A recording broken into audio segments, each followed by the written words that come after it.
Hello Universe! For the shopping naman ang ganap natin for today's video. Kaya naman samahan niyo ko, tara! Pero mga ading ko, sa ukay-ukay lang tayo magsha-shopping.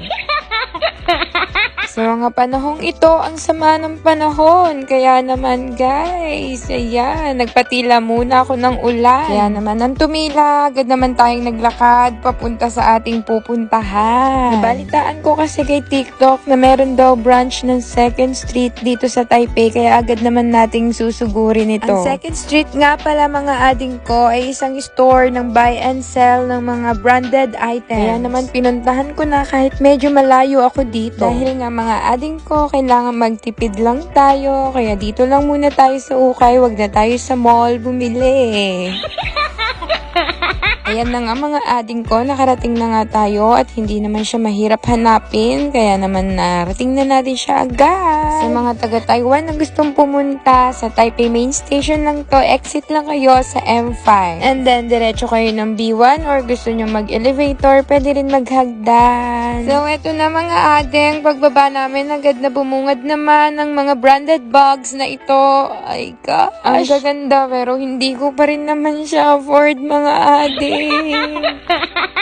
Ito na nga, excited na ako mag-shopping, kaya naman for the go, mimimili na ako. Yung oras na nako-consume ko pala dito guys, sa pamimili ko is 2 to 3 hours siya. Sobrang dami na magagandang dresses dito guys, 100, 200 NT, ganyan. At take note, branded talaga siya, may mga Forever 21, H&M, Zara, at marami pang iba. Totoo ba? Oh yes, for the truth! Marami kang pwedeng mabili rito. May mga bags, shoes, accessories, at kung ano-ano pa na talaga nga namang papasa sa iyong OOTD.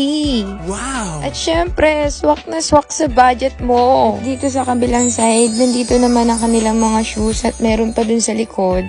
Kaya sobrang dami mong pagpipilian. So, ayan na mga ating ko. Tapos na akong mamili. Napakadami ko pang gustong bilhin. Kaya lang syempre, limit tayo. So, ayan, 1,700 yung bill natin. At napakadami ko ng damit. Kaya kayo mga ading, sugod na sa 2nd Street, buy and sell. Happy kid tayo! See you next vlog. Bye!